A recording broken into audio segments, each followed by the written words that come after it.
What's up, everybody, and welcome to Thursday Night Football, the pre-lock show. I'm your host, Head Chopper. Going to take all your questions and take you all the way up until lock in 34 minutes and just do what we got to do. Man, I'll tell you what, we do this thing so late that the sun is starting to set in Texas so early that I got to adjust my green screen here coming up. But, Thursday night, Monday nights, it's me and Squirrel. Thursday nights, it's me and this gentleman. It's Kyle Murray. Kyle, I'm glad you could take time away from returning to practice in Arizona, coming fresh off the injured list, and do the show with us. Yeah, happy to be here. You get to at least have some sun. I think it's been dark here in Michigan for about 2 hours now. So, we're in that time of season where it's getting dark early. So I'm right there with you. But excited to talk this game. Even though, I know last week I made the joke about it, and we had an okay game. But 40-point total on this one might be a little brutal. But like you always say, there's always money to be made and production to be found. So I'm looking forward to it. Yeah, I mean, I kind of don't mind it if the teams are teams we don't typically get to see a lot of, and like they're not. Some teams are just kind of forced down our throat, primetime game after primetime game. Like we've seen enough Giants in primetime. Like we don't need no more Giants, things like that. But we don't get to see New Orleans and Jacksonville that much. Jacksonville's an exciting young team, so I don't mind it. But guys, we are here for you guys. Sure, me and Kyle later on, we'll get to the Plums play of the night. No doubt about that, Butthole Jenkins. I'll see you in chat already, a friend of the show. But really what we'd like to do is just take all the questions you got, answer them all the way up until lock. That's what we're really here for. I'm sure you had all the content beat into your head all day long. Kind of don't need us to go over position by position. It doesn't make much sense at this point. So get those questions in, and we will answer them all. I'm going to keep track of all of them and get to them all by the end of the show. So I'm keeping track of everything. One advantage we do have, if we had done this show several hours ago, we wouldn't know the status of some of these guys. We wouldn't know the status of Trevor Lawrence. And it's kind of a guessing game today, but we do have the inactives because we do this thing so late. So we're going to go over some inactives real quick because this is an interesting inactive list right here. We were sweating out Trevor Lawrence, and we didn't know about some other guys. But what we got for New Orleans is a whole bunch of inactives that kind of are kind of needle movers if you're into that kind of stuff. Ryan Ramczyk, James Hurst, both starting offensive tackles for New Orleans are out. Now, most sites aren't going to list those guys as like, when you list your inactives, they're going to say, oh, Juwan Johnson's out. Maybe it's a Taysom Hill game, or because Juwan Johnson is out, by the way. And, Zay Jones is out. What does that do for the other wide receivers? They mostly go for skill players. Yeah. Those are two starting offensive tackles, man. That's got to move the needle in one direction or another, right, Kyle? Yeah, absolutely. These are injuries. I mean, from a projection standpoint, these are injuries that we had our eyes on earlier. So they've been kind of reflected since. So the projection kind of opened up. But Jacksonville, they've had a really good defense this year. In terms of DVOA, they're top 10 against the pass, 6 against the run. So I think it's going to be a pretty tough matchup here for the Saints, and obviously not helping them out considering how brutal they're kind of beat up in that offensive line. But definitely names worth mentioning for sure. And like you mentioned, not going to be names where maybe other outlets mention or, other outlets factor into projections, etc. But definitely guys who are going to have an impact being out. Yeah, so the Saints are struggling on their offensive line. If you haven't watched much of the Saints this year, Derek Carr's pretty brutal. Like, he's been gifted like some great wide receivers, man. He's got a lot of talent there, and he just doesn't quite seem to put up the good numbers in this offense. And now he's got those offensive linemen taken away, so that's going to be very interesting. On the other side, I mentioned Zay Jones is out. Jacksonville struggling a little bit with the injury bug too. Tyson Campbell, a cornerback, young cornerback. He's a big snap guy there. He gets a lot of snaps. I don't know, I didn't check out this PFF grade lately, but he's out. Walker Little, offensive guard, he's out. So you got some injuries going on here, and it's not necessarily the big kind that are really reflective in somebody's projections. It's the kind that kind of get up underneath there, man, and make a difference in the lines and the offensive lines and the secondary. So I'm keeping track of all these questions. I'm getting them all. I did get a question earlier on Discord addressed to me. I wanna talk about it real quick. Somebody said they sent me a message. It said Evan Ingram or Taysom Hill, and my answer was, if this was a main slate, it'd be Evan Ingram, and it's not even close. I'm not even playing Taysom. I'm not even putting him in my player pool on a main slate. But in a showdown, I specifically said in a showdown, I think it's got to be Taysom Hill for me because there's the popularity of it all. I'm seeing some guys spit out the name Taysom in chat, but it's kind of in a joking manner. Like, he's not going to get much ownership, but Ingram is. So in a scenario like that, would you agree with that, or would you just not play the guy who's probably going to get you a 0 and stick with Evan Ingram?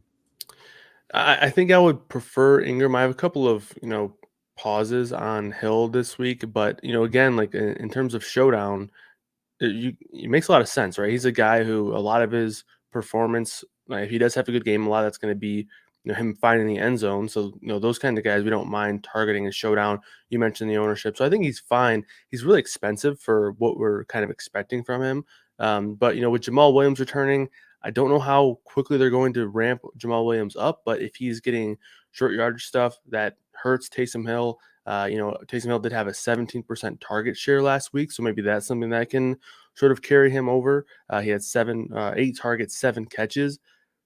That's the only time we've really seen him have significant production in the passing game. So you have to wonder, was that more of a fluky game, or is this going to be something that they're trying to do going forward? So I think that if that didn't happen last week, I don't think Hill would be on many people's radars at all, and I don't think he would have this price tag. So I do kind of wonder where he would be there in terms of if we didn't see that production last game, or if this is going to continue going forward. So those are my question marks around Hill. So that's why I would take Ingram, who I think has a solid role in the offense and a consistent role in the offense. 6+ targets in 4 of the 6 games this year. No Zay Jones once again. So I would take Ingram, but again, I don't mind Taysom Hill. I think he's going to be very contrarian. So if you're looking to be unique, that's a great way to do it for sure. Yeah, I'm seeing a lot some other like tongue-in-cheek comments in chat talking about the backup quarterbacks and just goofing around. But I'll ask you this much: Trevor Lawrence was highly questionable coming into this game. We really didn't know if he was going to play or not. It's a short week and everything. So, I mean, would you, in a 150 entries in a large field GPP, would you light some money on fire and play the backup quarterback just in case? I don't think I would. I tend to stay away from the backup quarterbacks. And I did see a video of Lawrence working out pregame, and he looked pretty good, to be honest, for a guy who's dealing with a knee sprain. I don't think he'll run as much, tonight, but it seems like he's going to be fine. I don't think that they would risk, running their franchise quarterback and kind of the star of their organization out there if he has any, significant chance of, not being able to perform. So I'm not overly concerned about it. Obviously, the re-injury that sort of cause would be the reason why you would play the backup here, but that's probably not something that I'm chasing tonight in any sort of format. Yeah. All right. Got some questions here. I'm gonna get to them in a second. I do want to ask our producer Steve if he's not sleeping or if he's not taking a nap right now behind the wheel.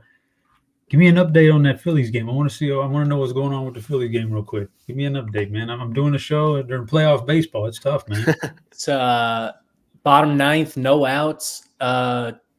Gurriel just stole second, and yeah, that's what's going on. All right. Pavin Smith's up at bat. Oof. All right. Let us know if that game ends anytime soon. Let us know if that thing ends while we're on air. I'm very curious how that's going to play out. All right. Got some questions from Discord from earlier. David 82165 always ask some good questions. Here's one for you, Kyle.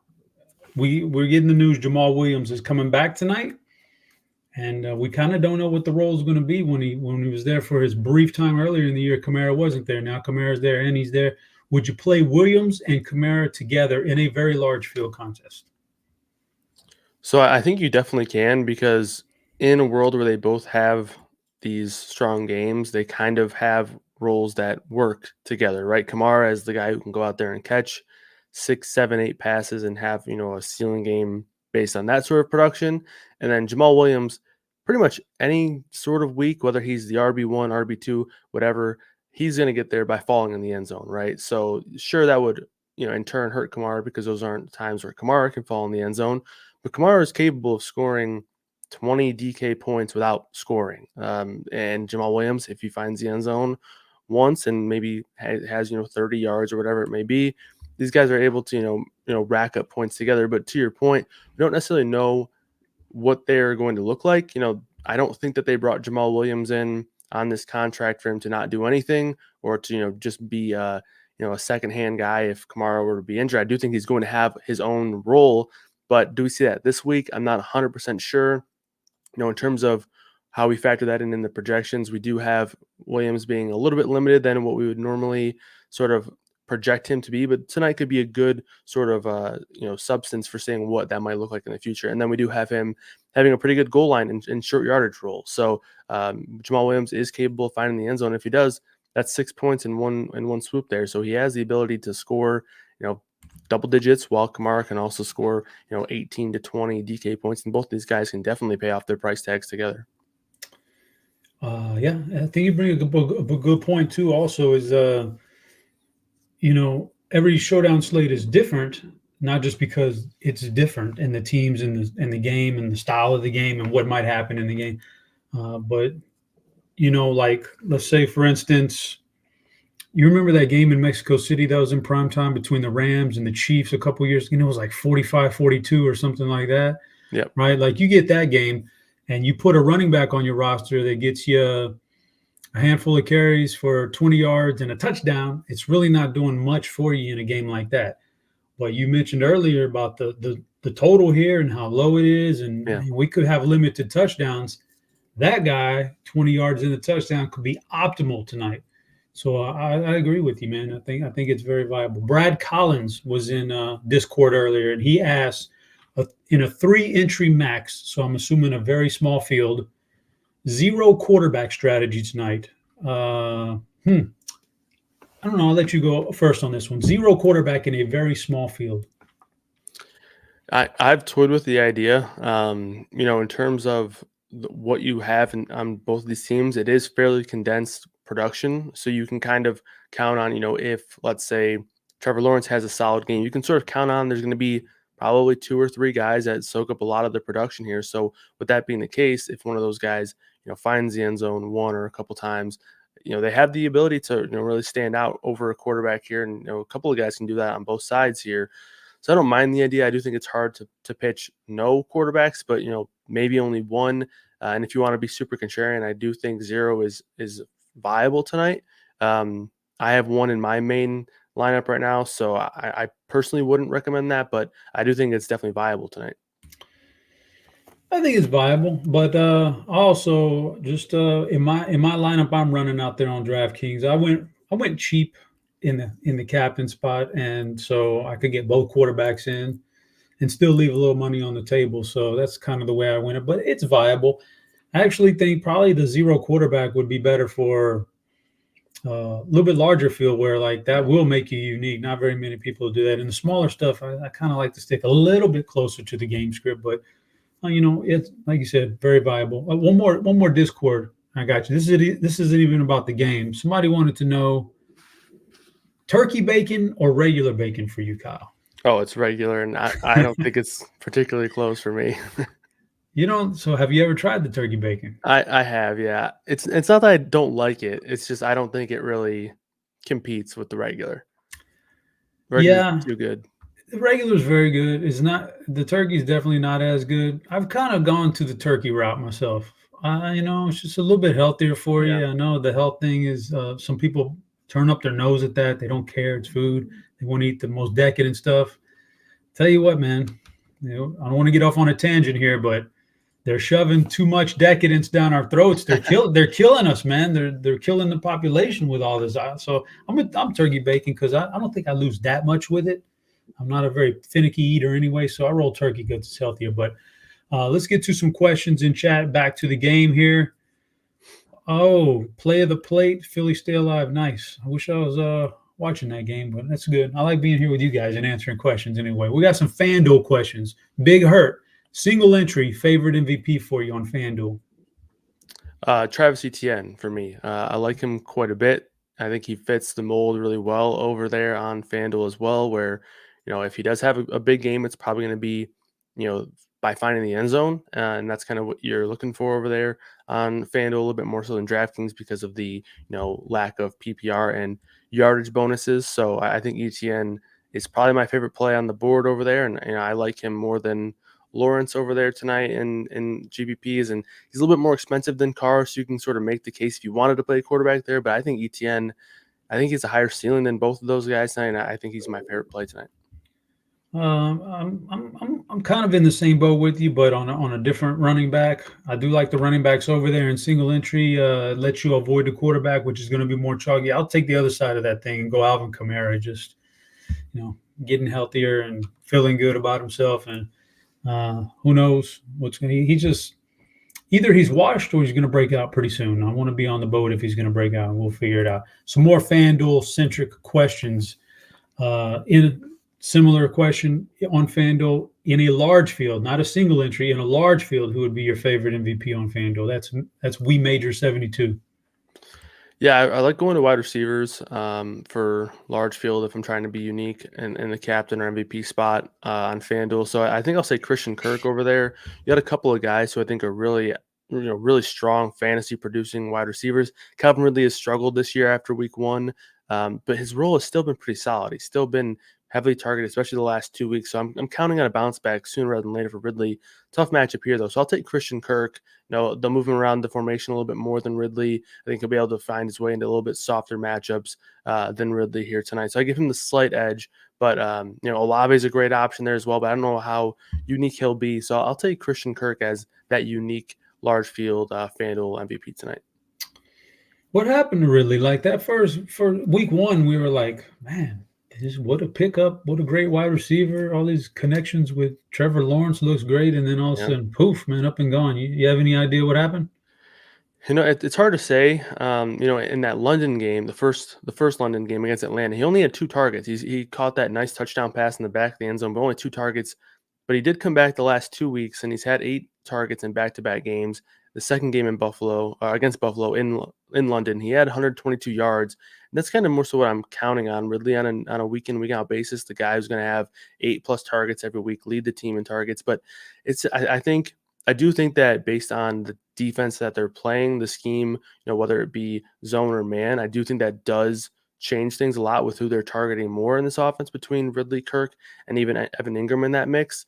But also they've been running the ball a lot. And eventually Jacksonville's going to be in spots where they're going to have to throw more. They're at a 55% pass rate, and that's, a 4 or 5% less than they were at last year. And I do think that eventually they're going to throw more, and then you'll start seeing a little bit more production from Ridley and some of these receivers. So I think that's the real main cause behind some of these, lack of production games from some of these receivers. Yeah, interesting stuff, man. One more FanDuel-centric question. Large field, we've gone over MVPs, but in a large field, who's just a sneaky flex for you? Anybody in the game? Yeah, there's a couple guys. I think Hill is a strong sneaky play over there. He's a little bit cheaper. On DraftKings, he's actually fairly expensive for with context there, but on FanDuel fairly cheap. So we have him projecting for sub 10% ownership over there. So I would say Taysom Hill is a really interesting option. And then 2 more names I'll just throw out real quick as value guys who I think will be pretty low owned. Jamal Agnew, he's $6K over there. I don't really know if I love his touchdown equity, so I don't think he's an amazing play. But if he breaks a big one, and then maybe he returns a kick or a punt for a touchdown, I know that's not something you will ever want to count on. But hey, if it's showdown, you can throw it in there as a reason to maybe have a little bit of added touchdown equity there. So Agnew 6K, and then the last guy I'll throw out there is Foster Moreau.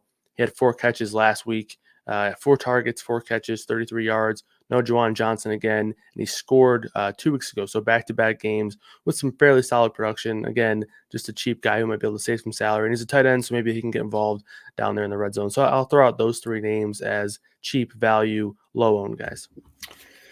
Yeah, I was looking at the question, and I wanted to say Taysom Hill.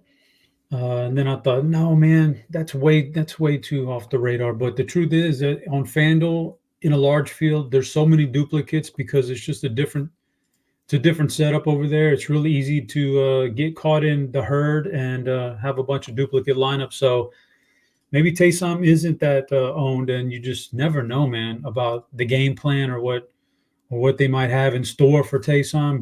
Get around the goal line and put him at quarterback and let him try to run it in. And if it works once, maybe they do it again, and maybe it works again, and all of a sudden he's in the optimal. So I'm gonna go with Taysom there. All right, some more questions from again, guys. We got about 14 minutes left, and we're gonna get to our plums play of the night in a minute, but keep asking those questions so we can get them in. J3, okay. Can you please shout out Dean during tonight's informative show? Listen, J3, I appreciate that, and you're right. Dean is a hardworking guy. He's doing all these shows. He does all these football shows during baseball season. He's on there every night during the weekday. Basketball's coming up. He's got to do some basketball stuff. I know he'll be on there every night during basketball. So this is a shout out to Dean, man. He deserves a little attention here because he's a hardest working man at RotoGrinders, but besides maybe the projections team, Jamino, Tuttle, Kyle, those guys really, man, that's brutal stuff. But yeah, shout out to all those guys. They deserve it. All right. XXX Flying Arm Bar. Do we like the over in this one? Do we like the over in this one? I mean, it's a low number, man. It is a low number, but it is two really good defenses, two top 10 defenses here. I think that the potential factor that Lawrence might be a little bit limited or, slow down in terms of his production. I lean the under here. I wouldn't be surprised if it goes over because I do like both offenses as well, but I'm taking the under in this one just because of the good defenses. I think both defenses are really, really strong here. So I like the under tonight. Yeah. Those offensive line injuries could play a part in that too, man. So yeah, we'll see how that plays out. All right. Nate, who was asking earlier, who's projected for higher ownership, Kamara or ETN? I looked at it. Kamara is projected slightly higher owned on both sites, but it's really marginal. There's not much of a difference. I don't really think that's a big deal. And probably that's not the tiebreaker. I don't think it's too close right there. All right.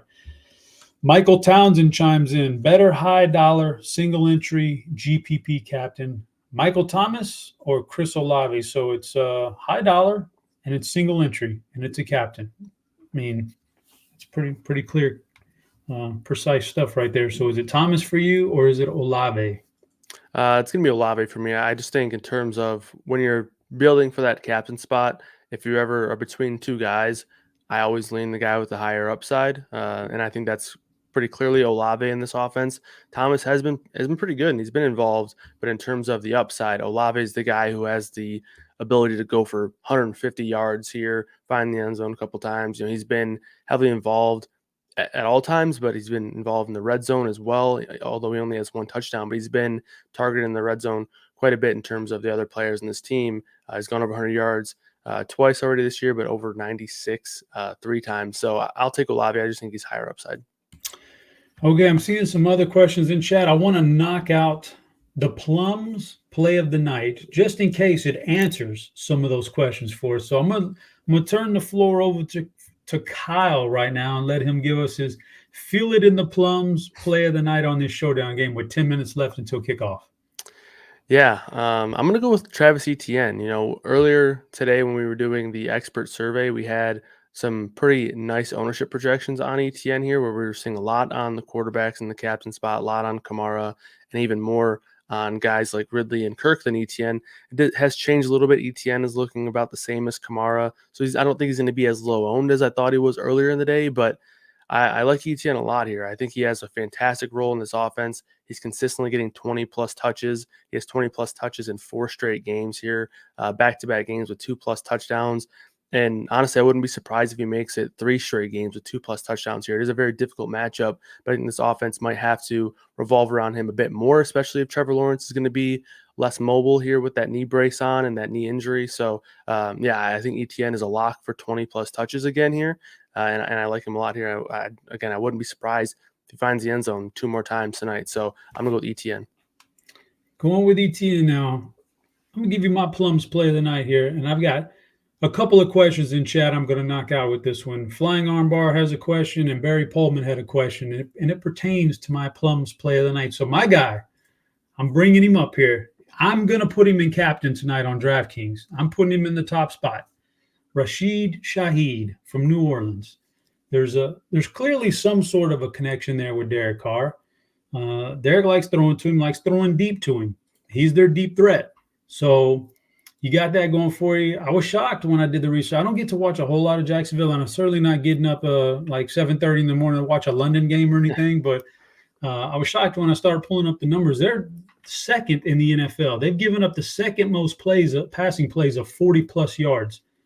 They've given up a lot of home runs this year in the passing game. This is the home run hitter for New Orleans, and he gets targeted. And then Derek Carr likes him, and he's going to be on the field. I'm going Rashid Shaheed, so that should answer some questions, and that's my play of the night is Shaheed. Just need one long one to pay this off. If I can get anything other than that, it's all gravy. So that's what I'm going with. All right. Who is the main kicker for the Saints? Divine wants to know. I hope that's not Britt Divine. Who is the main kicker for the Saints tonight, Kyle? Who's the number one kicker for the Saints? Blake Groupie, Nice. rookie from Notre Dame, I think. Pretty sure Notre Dame. Speaking of kickers and rookies and all that stuff, have you looked at the Cowboys kicker, Brandon Aubrey, soccer player, rookie soccer boy? He's really good. I think that's going to be a trend moving forward. We're going to see a lot more of these soccer kids get into the kicking game because he's absolutely nails. All right. Let's see here, guys. I'm not seeing very many more questions. If you don't have many more questions here fired up, we got about 7.5 minutes left here, probably before it kicks off. We can get out of here a little bit early, but I'm going to let you guys see if you have any more questions while producer Steve gives us a Phillies update. Come on, Purdue. Get on here. What are we looking at now? Diamondbacks walked it off. Basically loaded. Ketel Marte hit a single off of Kimbrel. Man, you were supposed to chime in when that happened. I didn't want to interrupt the people. No, man, that's big time. Oh, man, so we're at 2-1 there. Yep. The Phillies are not going to sweep. That's interesting. It makes for an interesting dynamic moving forward. At least we get some kind of action there in that series. And we got a game tonight, too, in Texas, featuring a couple Texas teams. It should be fun. All right, guys. I'm not seeing any more questions that really pop out, so we're going to get out of here a few minutes early tonight and get ready, and me and Kyle are going to go shoot a college football premium show for you guys. So big work week here, big work day on tap. So, guys, we appreciate you tuning in, as always. I'm going to be back on Monday with Squirrel. We do these things for every Showdown show, so get up in there every time, get those questions in. That's what we love doing. So for Kyle Murray, I was your host, Chop. We'll be back next week, but for now, we're out of here.